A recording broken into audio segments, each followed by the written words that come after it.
買った後自分で研ぐメンテナンスをするやり方を少し見てもらえたらなと思います。はい、お願いします。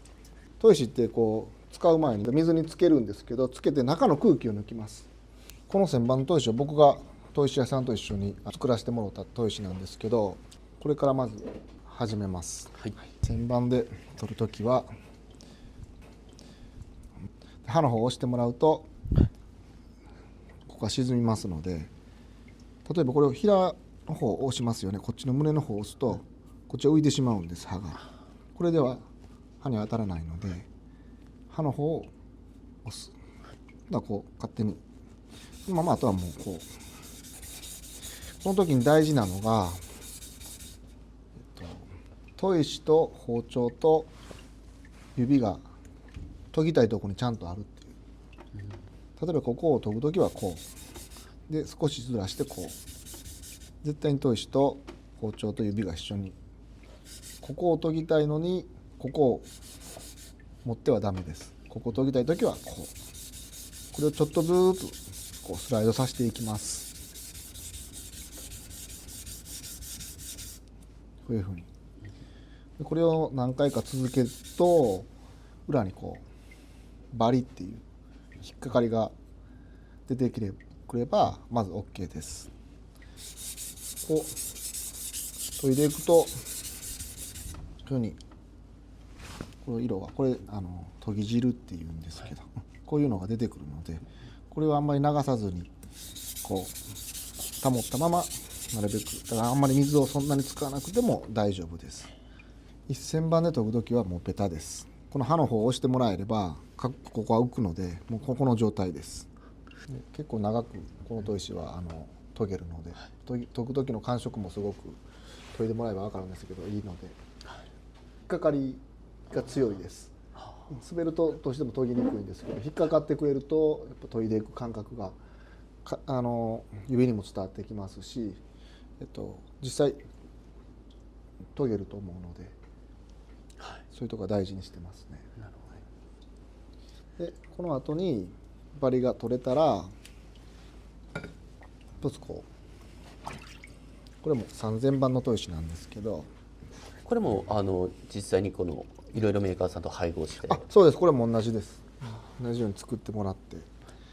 これも同じようにこういうふうに、これもすごくこう特徴的なのはこういうふうに研いだところに色がちゃんとつくので分かりやすい。で研げてるのもちゃんと見えるので、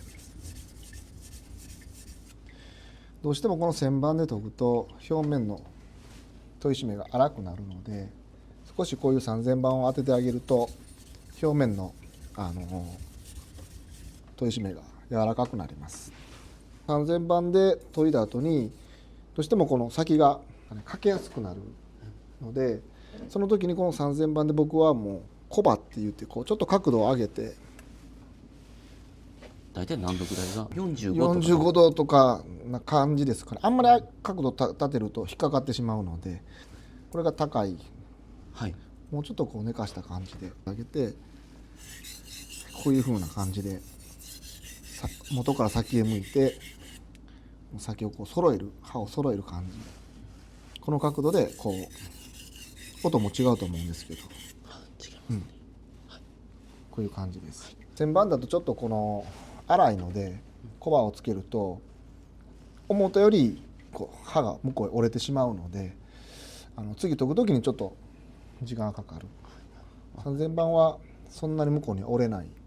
まま綺麗に刃が揃ってくれる。でコバは結構大事な役割を示すので、刃の方の強度も強くなるので、ぜひこの3000番でコバを当ててもらいたいなと。ありがとうございます。でそれで3000番は最後にこの裏にバリが出てくるので、これを取らないとダメなので、3000番でちゃんとこう裏を、これもこの時も同じペタッと全部押してこのままで、多分絵があると思うので、絵がある時はここが当たらないので、横にしてもらってこれでいいです。これでもバリが全部取れてしまうので、旋盤っていうのは粗と中と仕上げってこの3つあるんですけど、粗いのはこれ旋盤から下ですね、すごい粗と、粗いので刃はすごくつきやすいですけど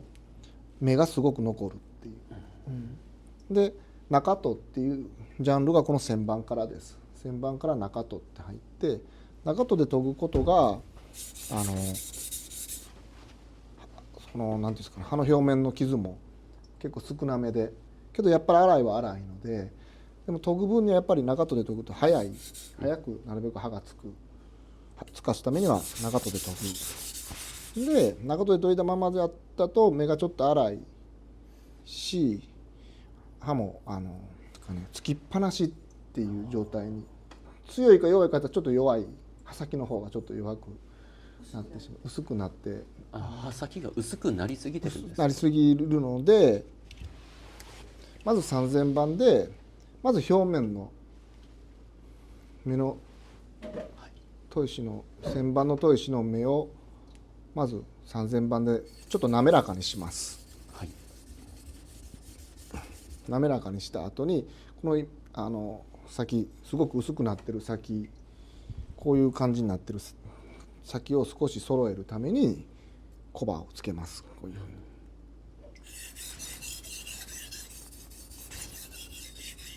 これで揃えて、あ